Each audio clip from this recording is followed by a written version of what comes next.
Bom dia, primeiro ano. Vamos voltar à explicação sobre o que nós estamos vendo agora, que é o trovadorismo, né? E no livro de vocês, da página 8 até a página 16. Então, eu vou fazer a explicação sobre tudo que aconteceu nesse período, vou retomar, que eu já falei a aula passada. Então, nós vamos retomar passo a passo, falar das cantigas, como que surgiu, e todo o tempo decorrido, contexto histórico, tá? E vocês vão fazer os exercícios. Esses exercícios vão ter uma nota, tá? Eu vou gerar para vocês realizarem as atividades, postarem e vai gerar uma nota para vocês. Então, vamos lá, né, sobre o trovadorismo, né? Ele é dividido em duas partes, como eu sempre faço com vocês. Nós temos o contexto histórico e os gêneros onde vão ter as cantigas. Por quê? Porque a literatura nada mais é o quê? Primeira coisa da literatura é a expressão do pensamento do homem, né? Do desenvolver da história. O que estava acontecendo no momento? Como o homem pensava naquele momento? Por isso, né, que nós temos que saber história, literatura e história. Eu sempre vou falar para vocês, andam lado a lado. Então, o que está acontecendo neste período, né? Nessa época, do século XII até o século XIV, sem precisão, porque não é assim. Começou hoje, acabou amanhã. Não tem isso. É uma continuidade.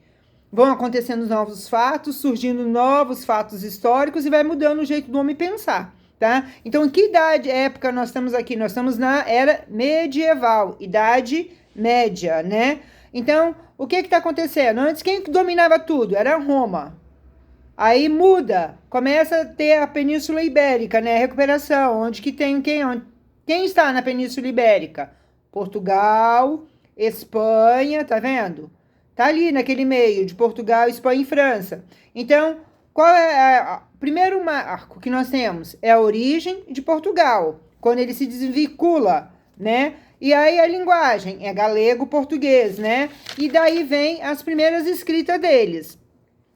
Nessa época histórica, qual era a sociedade que regia? Era o feudalismo, né? E Deus como centro de tudo. Tínhamos o rei era o cabeça da pirâmide. Lembra daquela pirâmide que eu faço sempre para vocês? Então, lá em cima tá quem? Lá em cima tá o rei, depois vem o clero e a nobreza, né? Os nobres, depois vem mais lá os padres, o baixo clero e por final, nós pobres mortais, os servos, né? Então, o que tá acontecendo assim? Tudo ali é responsabilidade de Deus. Deus é o centro de tudo. Se nós temos um rei que manda em tudo, porque Deus elegeu aquela pessoa para ser rei, tá? E temos as guerras, é época de cruzadas também. Por que eu tô falando isso? Tudo isso tem a ver com o que acontece dentro do trovadorismo, tá? A produção literária acontece aonde? Na corte. Por quê? Porque a corte é onde tem as pessoas cultas, onde as pessoas sabem ler, sabem escrever.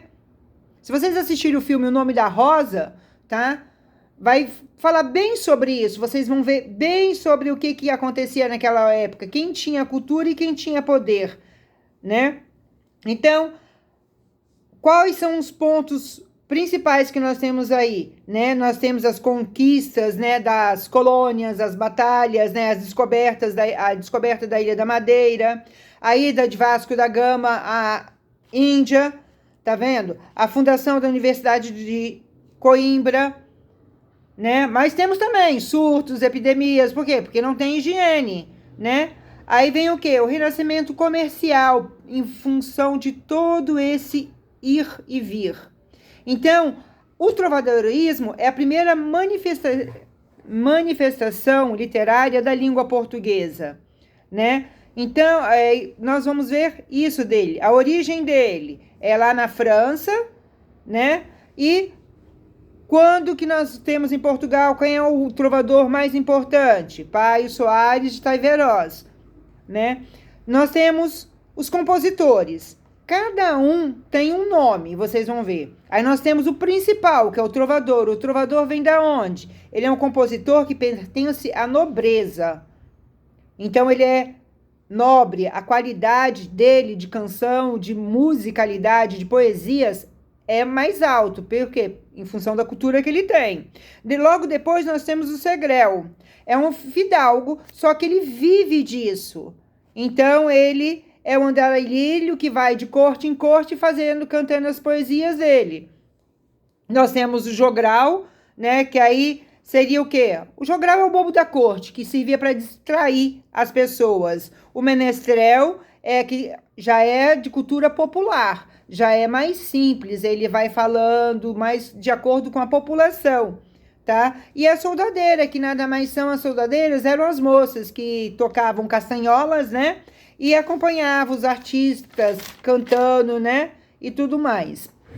Dentro disso aí, o que nós vamos ter? Aí nós vamos ter os cancioneiros, lembra? Eu já falei para vocês, nós temos o cancioneiro da Ajuda, o cancioneiro da Vaticana, da Biblioteca Nacional e da Virgem Maria. Esses são os tipos de quem que nós estamos falando aqui, sobre os tipos de compositores que nós temos dentro do trovadorismo.